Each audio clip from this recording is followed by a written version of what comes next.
Hey guys, welcome back to my channel. It's your girl, the Brooke Ashley, and today we are here to discuss the Real Housewives of Potomac Season 6, Episode 1, the premiere episode. Won't he do it? The Wicked Witch is gone.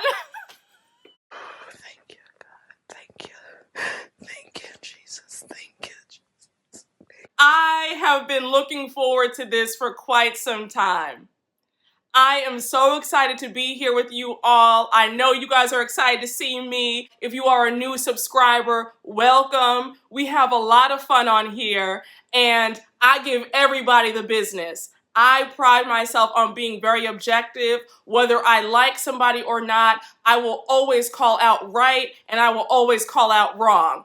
And while we are in a new season, unfortunately, we still are going to be revisiting what happened in last season. I'm pissed about it. I don't want to talk about last season ever again. I'm scarred for life, but we are going to have to discuss what happened. Because with the drama between Karen and Candiace and Karen and Gizelle, last year is still creeping in the crevices, and we just have to address it. And it sucks, but we're going to get through it, all right? We are a team, me and you. Yes, I'm talking to you. And I'm happy for the most part that the drama for season 6 is going to be fresh. Before we really jump into it, though, I just want to say I know that it is going to get heated sometimes in the comment section, and that's fine. I love it. I love you guys. You are always welcome to disagree with me because I know that a lot of y'all really love certain people that I cannot stand on this franchise, and that's cool. But all I ask is that you keep it respectful, keep it cute, keep it fun. If you don't like me, that's fine. But, watch your mouth. Because I don't tolerate disrespect by any means.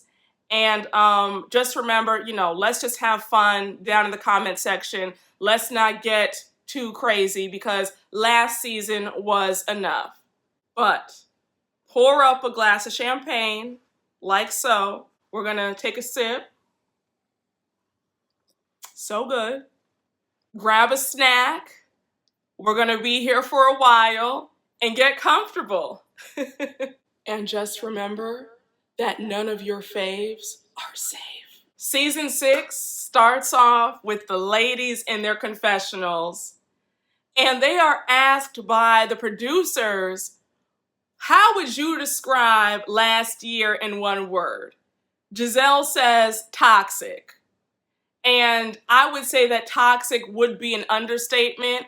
I would say that last year was absolute madness, craziness, and insanity. I would go on further to say that last season was borderline demonic, to be really honest with you. That's how awful last year was, all right? It was some demonic forces because it was just terrible. So anyhow, Wendy says that last year taught her that you never know who's plotting behind your back. And I said, all right. We already know that later on in this season, everything is going to be focused on Wendy and her marriage because there are rumors in Potomac that Eddie was cheating on her and allegedly had an outside child with this alleged mistress. Now, this is all allegedly. That was in the blogs before this season got started. So Wendy is going to find herself in the center of drama later on, and we are going to be right here for it. So the episode really starts off with Wendy, and she's doing that really sexy TikTok challenge. And I was like, all right, Wendy, like, what is this, girl? And Eddie's filming her, and he's liking it. He's like, oh yeah, I thought it was so cute how Eddie was hyping Wendy up. I was like, aw, you better tell your wife she looks good. That was so cute to me. I think that Wendy and Eddie are a cute couple.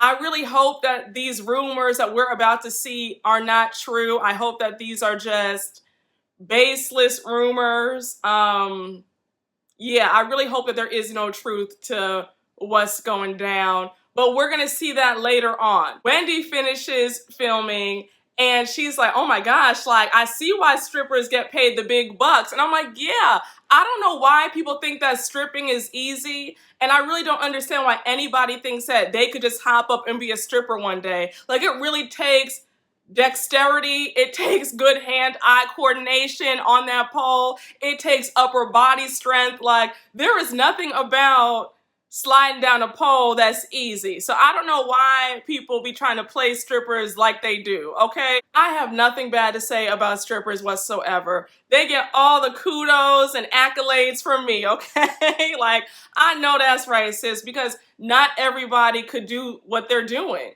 We find out that this whole sexy video, it isn't for TikTok. It's actually an invitation to the ladies. Wendy's having this really sexy nude interlude party, and she's going to be debuting some 2 special guests. And we see that Wendy looks a tad different, but we're going to get into that in just a few minutes. So now we pivot on over to see how the other ladies are doing. Gizelle is at home. Her West Wing is finally completed. I was like, thank God, because the way Gizelle had been working and renovating that house for, it feels like years now, I was like, thank God, it's finally done. Then we see Karen, she's watering her plants. And then we see Robyn, she's standing with Juan in front of their brand new house. Their new house looks really nice. I was like, okay. Like, they have stepped it up. Robyn has really made good use of her Bravo checks. We're going to get on Robyn and Juan because it's just foolishness on their end. But congratulations to their brand new house because it does look very nice. And speaking of houses, Candiace's townhouse in DC sold. They sold it for $799,000. And that's a nice coin. I thought it was shady of Bravo to say Candiace and Dorothy's house. I was like, really? Like, that's just shady. Y'all did not have to do that, but you know how Bravo is. And then we see that her and Chris have moved into their new house, and it's 6 bedrooms, 7 bathrooms, 10,000 square feet. I said, Miss Candiace is doing all right. Those Bravo checks and her Netflix checks and her BET checks from all the movies that she's been doing, they are doing a little something for them to be moving into $1 million house. I said, all right, now come through. And then we see that Candiace is preparing the house because her bonus children are coming. We all know that Chris, her husband, has 3 children from previous relationships. So she is a stepmom, or I guess a bonus mom, and she is excited for them to come and stay with them for a little bit. Now, here we are, Ashley and Michael. We see Ashley and baby Dean. Ashley is 9 months pregnant, and she lets us know that she's in the home stretch of her pregnancy. The baby is due, I think she said, in 10 days. So she's about to pop at any moment. And Michael comes home. Michael plays with baby Dean. And I don't know if it's me being biased, but Michael just does not seem like he wants to be a dad to 2 small babies at his age. Like, he looked tired even playing with Dean. I was like, y'all are about to have another little baby, and he just looked tired to me. Like, I don't know, like, let me know in the comments if you guys felt the same way. So Ashley starts gushing about how Michael is a great father, he's fantastic, and how she didn't see what fatherhood looked like because we all know that Ashley didn't meet her real father. And remember how, I think it was season 4, when she went to meet her biological father and he slammed the door in her face. Like, he was not interested in meeting her whatsoever. Ashley keeps reiterating that Michael is a fantastic father and how she has to compete with Dean for his attention, how Dean is his favorite. And then she goes on to ask Michael if he's ready for more sleepless nights. I was like, girl, Michael is 64, 65. You know he's probably annoyed that he has to start all over again at his big age. You know he is not looking forward to any more sleepless nights with this second baby that you guys have on the way. So Michael joins Ashley on the couch. She's talking about how she wants to look pretty for him. And he's like, thanks, babe. And then she addresses the fact that they haven't been having sex. We find out that they have not had sex in 4 months since she was 5 months pregnant. Did y'all notice how upset Michael looked when she was talking about their lack of sex? I was like, Ashley, you know how Michael rolls. You know that Michael has an issue with monogamy. You let us know last season that you had kind of opened the marriage up and had been having threesomes and whatnot. We all know that Michael had an indiscretion, which probably was not his first indiscretion. Michael is not here for no sex. Like, Michael wants sex and he wants it like every other day or every day. So I think that Ashley should be worried that he might step out and cheat on her. I think that Ashley is fooling herself. And I said this in last season's recaps where how you start is how you finish. I'm so tired of people thinking that they're going to change somebody because they got married. That person is not changing unless they want to change. Michael is who he is. And no amount of therapy, no amount of browbeating him is going to change that. I just don't see their union working out, and that's not even being shady or the fact that I don't like her and Michael. I just don't see it working out. Ashley wants stability now. Ashley wants a man who's faithful. She wants to put all those threesomes and all whatever they were doing before they had the kids. She wants to put that in the past. And Michael seems like he's not on that same wavelength. Michael seems like he still is down for the get down. Like, he doesn't want to put that away. And you could tell that he is pissed off that they have not had sex in 4 months. He's looking like 4 months. Like, if you make this any longer, I'm going to be out. His face was pained when she was talking about how she can't even imagine having sex right now. I was like, girl, you and Michael are on borrowed time. But again, I digress. Ashley says to Michael that she just wants them to be open when they're upset with each other. And she's like, Michael, do you think that things have gotten better? And when Michael said, I'm in a better place, I'm in a family place now, I was like, what does that mean? I'm in a family place now. Like, it took you for your wife being pregnant with your second child to finally be in a family place. Like, stuff like that is very troubling to hear. And like I said, I think that Ashley is trying to fool herself because she knows that Michael probably has 1 foot in and 1 foot out. But the good part is, sis, you adjusted the prenup last season, so you will be getting some money, and you won't be in a tent under the bridge with Sheila if you two should get a divorce. So cheers to that, I guess. Now it's back to Miss Candiace. She's in her new dream home, and Miss Gizelle arrives. Gizelle rings the doorbell. Candiace opens it up. Gizelle is excited to go into Candiace's new house. She wants a tour of the house. And we see Candiace's stepdaughter, Naya. She's 8 years old. She's such a cutie pie, and she's so shy. So Giselle's like, oh my gosh, these are your stepkids. Like, they're so cute. She's talking to Naya, and Naya, of course, is being all shy and stuff. And then we see Candiace's stepson, Mateo, and he's 11. And he's a sweetheart as well. So they're talking, and Candiace is like, do you want to see a tour of the house? Gizelle is like, sure. So here's where I got annoyed. In Giselle's confessional, she says, Candiace finally got out of her mama's house. Like, thank the Lord. It only took her until she was 48 years old, still living off of her mama. Like, won't he do it? Now, I don't understand why in the Black community it's frowned upon if your parents are still financially helping you. That's the goal, isn't it? Like, in other races and other cultures, it's very common for wealthy families to still be supporting their adult kids. Like, I have friends of other races where they're very rich and their parents will gift them a house when they get married and it's all paid for. Like, the goal is to make your child's life as comfortable as it should be. I don't understand why it's all this shade towards Candiace and her mom is still helping her. Also, Gizelle is in Jack and Jill. It's very commonplace for kids who are in Jack and Jill to have parents gift them homes and cars and still support them financially.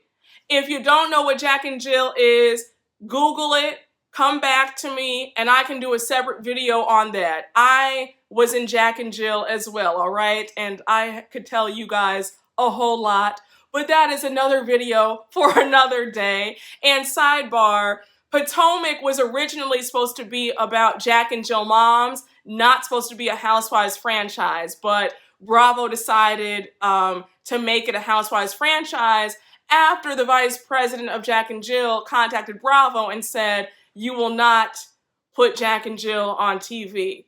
But again, I digress. We preach about generational wealth in our community, and then when we see it, we're upset by it. I think that it's very hypocritical because nobody was mad at Lisa Vanderpump when Lisa Vanderpump bought her daughter Pandora $1 million house when she got married to her husband. Like, why do we praise other communities for doing things for their kids, but then when we see a Black person who's able to provide for their kid past a certain age, we're upset about it? Like, I really want us to unpack that because it's very aggravating to see. And that's a lot of the reason why people don't like Candiace, because I think it's really jealousy of the fact that she grew up well. But again, I digress. Candiace gives Gizelle the house tour. Gizelle's loving the house, and Candiace's home is beautiful. Like, they really did a nice job. And I was cracking up when they got to one of the guest rooms, which is actually Dorothy's room, and there's a cardboard cutout of Dorothy. I was like, what? Candiace's mom is a trip. I'll be like, girl, I am not having this cardboard cutout of you in this room. Like, absolutely not. So they finish the house tour, and Candiace is like, you want a mimosa? I have some grapefruit mimosas. Gizelle's like, sure.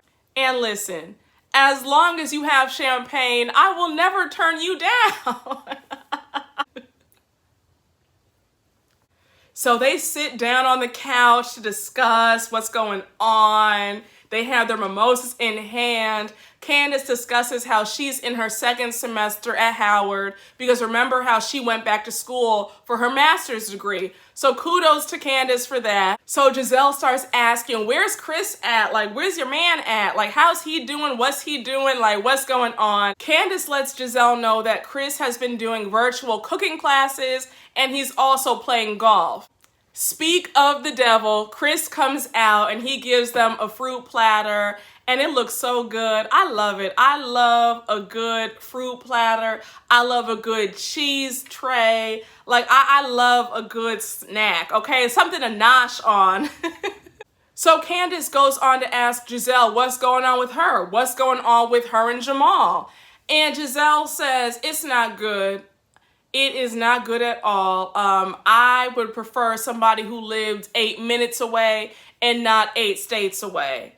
And Candiace thinks that the whole Bindergate last year at the reunion has something to do with why her and Jamal are not doing well.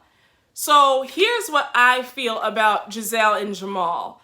I never bought that they were truly back together. I always thought that it was for a storyline. I thought that he was doing her a solid. I just can't wrap in my mind wanting to be with a man who not only cheated on you repeatedly, this man had several outside children. I'm just saying, y'all, I don't know. I just never bought into them rekindling their romance. I just didn't buy it. Candiace is really upset hearing this news. She's all like, you guys know each other so well. Y'all all know each other warts and all. You know, who wants to start with somebody new?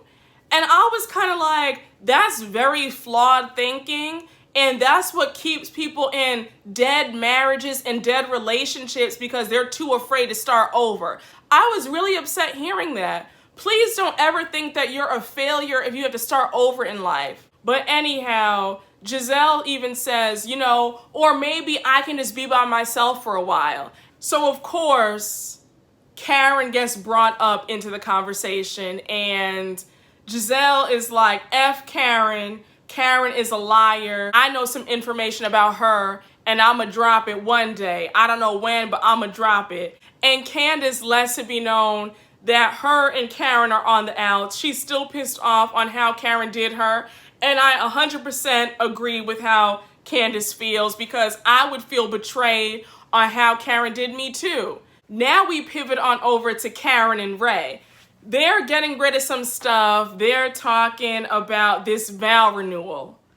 I was like, this vow renewal that you're only having to keep you on for this season because you have no storyline. Let's keep it real, folks. Karen has no storyline. She hasn't had a storyline since season 3, if we're being completely honest. So Karen is telling Ray about the conversation she had with their daughter Raven, and how she doesn't like the negative connotation associated with vow renewals, because we all know that on reality TV, all these ladies who have had vow renewals have since been divorced. So instead of calling it a vow renewal, it is going to be called, I guess, a so nice, we had to do it twice. I was like, okay, girl.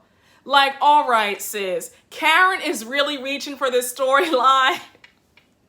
She really is. Like, nobody cares about her and Ray getting remarried again. I sure don't.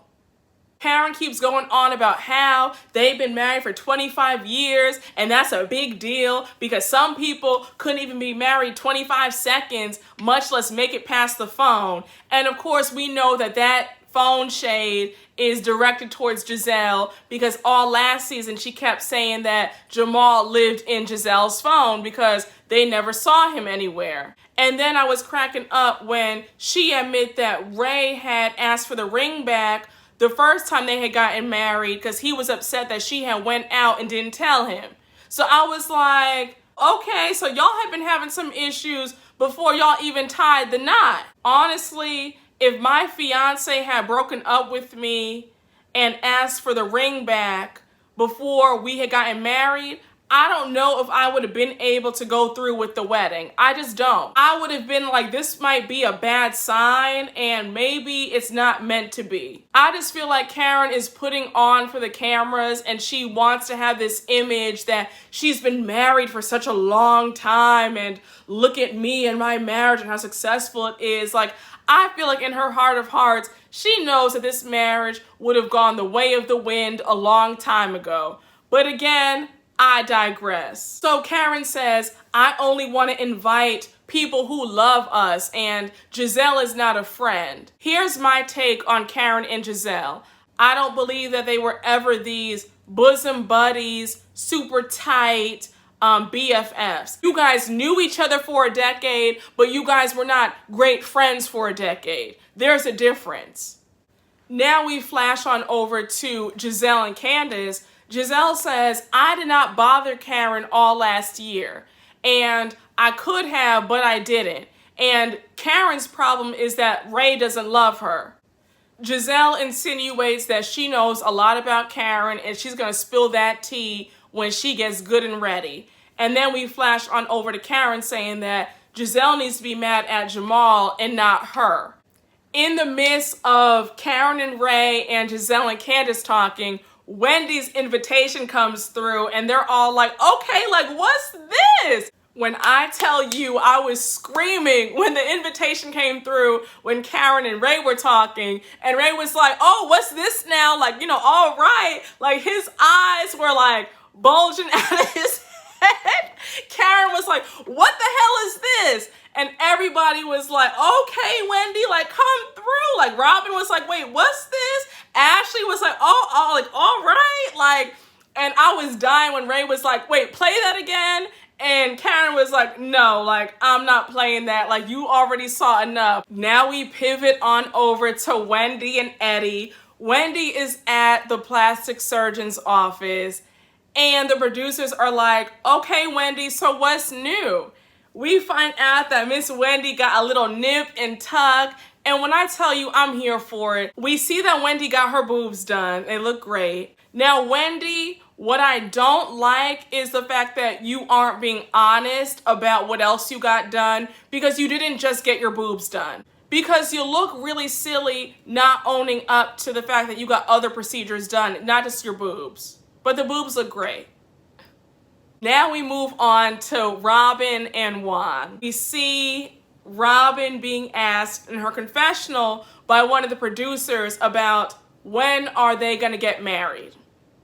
Robyn has a million excuses. Well, we're in a pandemic. The boys are in virtual school. We're busy. We're still finishing the house that we just bought. All this stuff. The wedding isn't on the top of our minds. I'm like, girl, to be really honest with you, y'all don't need an elaborate wedding. Y'all could get married at the Justice of the Peace and have a reception when y'all feel comfortable. To be very honest with you, I feel like we will not be seeing Robyn and Juan tie the knot until season 8 or 9, because Robyn is going to hold on to this little piece of a plot line that she has. So Juan starts telling Robyn how he does not like the fact that she's sleeping in late, she's not productive, the boys are always ordering Chick-fil-A, they're not eating healthy, and it's a turnoff. And I was like, okay, Juan, I understand that you're annoyed, but have you tried to ask Robyn why she's sleeping in late? Why she's feeling a certain type of way? Like, do you care? Because obviously it is a cry for help. Robyn tells us in her confessional that with the pandemic, she feels burnt out and she feels like there's nothing to look forward to, because it's not like you're getting dressed up to go out and see friends.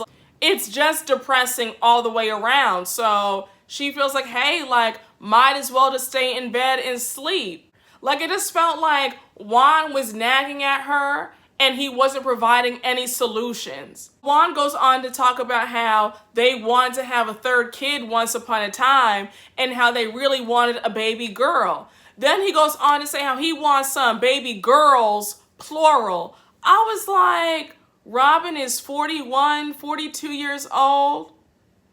Y'all have 2 kids already. You're dragging your feet with marrying her. And I said, Juan, if you wanted more kids, especially daughters, you should have thought about this a long time ago. Maybe when she wasn't 41.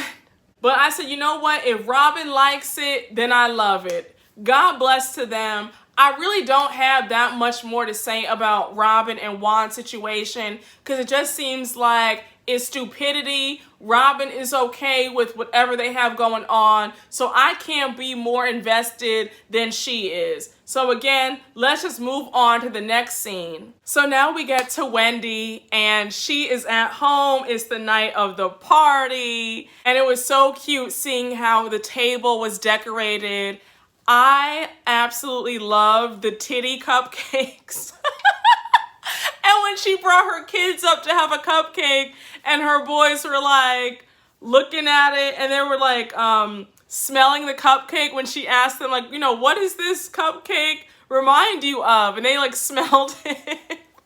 And Eddie was like, keep that innocence, boys. But her kids are so cute. The little baby girl is adorable. Cameron is so cute. I was like, oh my gosh, she's almost 2 years old already. She's 18 months. Just an absolute cutie pie. So anyhow, the kids and Eddie leave, and Miss Wendy is getting ready for her nude interlude party. I'm here for it. Gizelle arrives first. She is the first guest at Wendy's house, and I'm gonna pay Gizelle a compliment. I actually thought that Gizelle's outfit for the nude interlude party was cute. So Robyn arrives next, and when Robyn arrives, Gizelle's like, girl, give me your coat. And she shows Robyn the table, and we see all the place settings with everybody's names. and we see a new lady named Mia. And Gizelle's like, you know this girl Mia? Like, who is she? You know the bitch? Like, I don't know this bitch.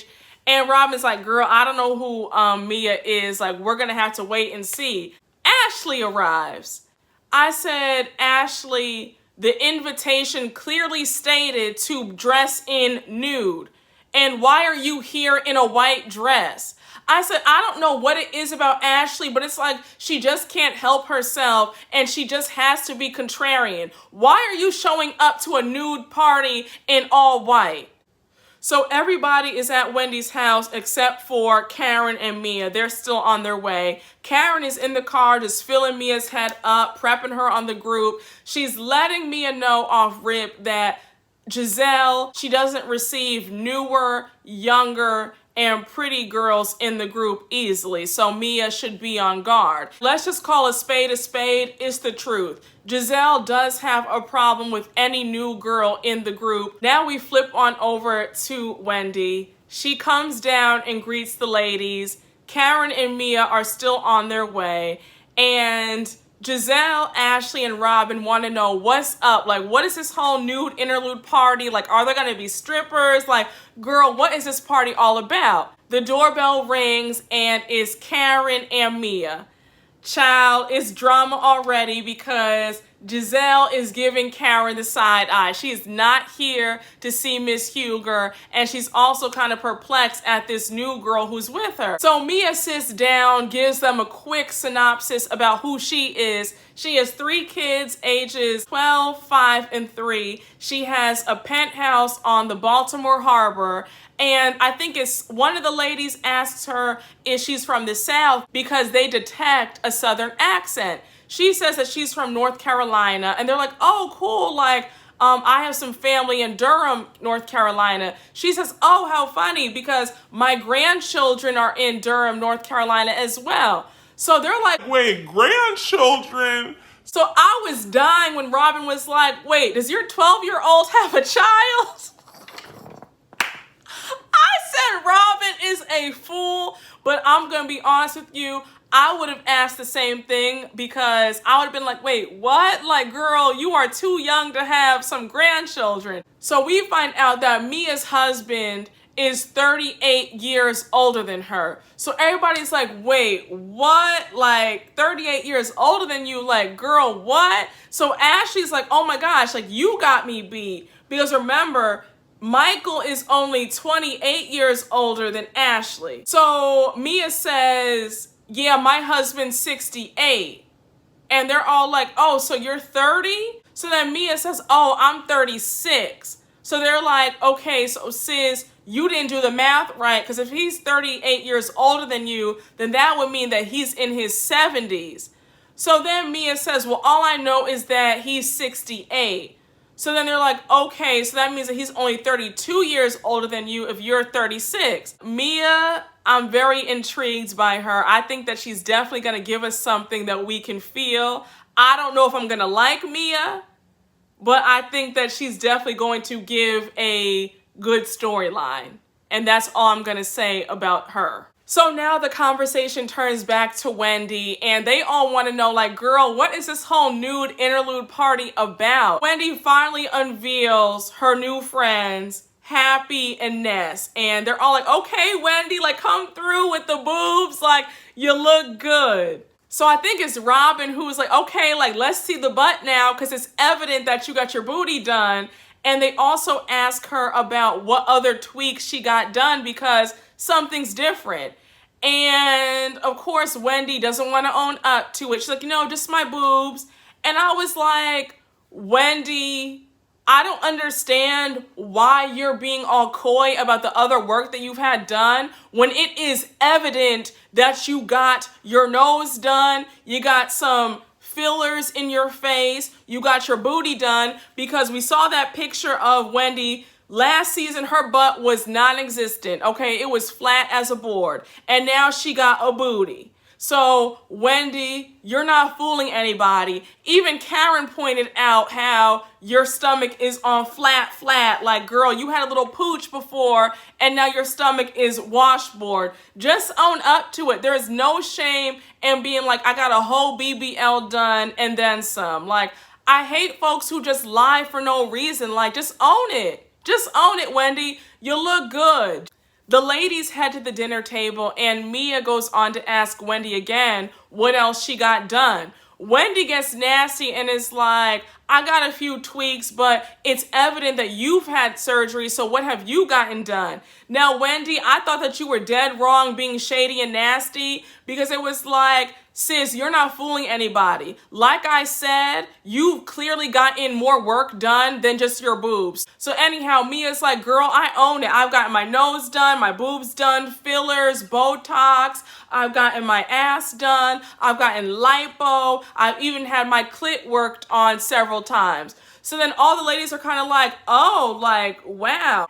And I did not like the immature and snide remarks about how her clit has been pounded and that's why she got it done. I was like, you ladies are a little bit too old to be so immature. If she wants to get her vagina rejuvenated, that's on her. Like, why do y'all care? I don't like how they slut shame in this group. I don't like the immaturity around sex. I don't like how they try to use another woman's sexuality against her. Like, they very much give pick me vibes, Gizelle and Karen especially. But that really got on my nerves, how they were trying to make jokes about how she's gotten her clitoris done. Like, that's her right. So here's where things go all the way left. Karen goes on to ask, where's Candiace? Wendy lets her know that Candiace was feeling sick and that's why she's not there. Robyn interjects and says, well, I personally believe that she's not sick. I think that she just did not want to see you, Karen. And some of the ladies agree, like, I think that's the case too. But again, time will tell. So Karen says, you know what, I think that that's fair. But I hope that me and Candiace can sort out our issues because we really did have a friendship. So now Ashley jumps in with her 2 cents that we don't care about, talking about, well, me and Candiace are not in a good place. Like, we just don't mesh. I don't really see it for us. I said, Ashley, the reason why you and Candiace don't mesh is because of you. You're just mad that Candiace did not take your mess. I really cannot stand Ashley. And Ashley's mouth, I will continue to keep saying it, but Ashley's mouth is the most reckless on this cast. So Wendy goes on to say that she hopes that everybody can just get to a better place and she hopes that they all work it out. And then Gizelle interjects and says, well, you know, Wendy, that's funny that you say that because I can't stand Karen. And Karen hits back with, well, the sentiments are the same. Like, I can't stand you either. Gizelle lets Karen know that, hey, sis, I can pull your card right here and right now because I know your whole truth. I know your broke truth, your drunk truth, your cheating truth. And Karen is getting pissed. She's like, you know, Gizelle, shut up. Like, you're a liar, all this stuff. Karen says to Gizelle, you want to play this game, Gizelle? Then let's play. I know all about you and your fiery box. And to be honest with you, you're just a broke whore from Hampton University and everybody knows that. Then Karen goes on about how Gizelle can't keep a man. And I was like, here we go with the slut shaming yet again. And I'm like, Karen and Gizelle are too damn old, but I'm not surprised because at their ages, that's the only kind of reads that they know how to spew out, and that's slut shaming. And then when Karen was talking about how, you know, Gizelle can't keep a man because of her box, I was like, Karen, is that the best you've got? And I said, how sorry are you that you equate a woman's worth to whether she has a man or not? Ray can easily divorce you and pack up and go for a younger woman at any day. And then what will you have? And who will you be if you don't have Ray at your side? Like, say what you want, but Gizelle and Karen are 2 sides of the same coin. They both equate their worth to the proximity of men, and it's pathetic. And I was like, neither of them got good reads in, to be very honest with you. That was really juvenile, and it was pathetic. And then when Gizelle said, well, we all know that the ding dong that you got at home don't work. And then when Karen said, and everybody knows that Jamal's ding dong has been everywhere except in you. And she was like, well, you know, at least it works. I was like, Gizelle, that's not the comeback that you thought it was. And Karen, again, that's a really weak and lazy read. Like, y'all both look pathetic. Nobody really won this argument, in my opinion. They both sounded stupid. And when Karen hit below the belt talking about, and that's why you were in Sing Sing, I was like, oh, we're going there. There are some threads going around on Twitter about what Karen was actually hinting at when she said that Sing Sing comment. And I watched her on Watch What Happens Live after the episode aired. And she said, I didn't know that Sing Sing was an actual jail. I thought that it was code for like the loony bin or something. If you Google the allegations about what really went down when Jamal and Gizelle got divorced, you will know exactly what I'm talking about. I don't want to say it on this channel, but Google what I'm talking about. And Karen was also alluding to some things when she kept saying, and your fiery box. Google it, y'all, and let me know down in the comments. But I thought that that was very cruel of her to say that. But here's another point. Gizelle, stop bringing a knife to a gunfight. If Karen does know some information about you, then you need to make sure that your receipts about her are indeed factual. And you also need to make sure that she doesn't air your mess out. Because now there are whole threads on the internet about some stuff that went down when you and Jamal were divorcing. And I'm sure that you didn't want this information out. So I said, girl, be careful about trying to come for somebody, because now Karen has let some stuff out the bag and people are now speculating about you and what really went down when you were in the middle of a divorce with Jamal. This fight showed me that Karen and Gizelle have never been friends. They never will be friends, and they don't want to be friends. This was a low blow, and we're going to see more of it play out in next week's episode. But let me just say that this premiere episode was everything I needed and more. I got my entire life, okay? So, let me know what you all thought about this premiere episode, y'all. I'm excited. We are in for a wild ride, all right? Season 6 is about to give us something that we can feel. So, as always, thank you all for watching. Make sure to like, comment, and subscribe, and I will see you all later. Bye.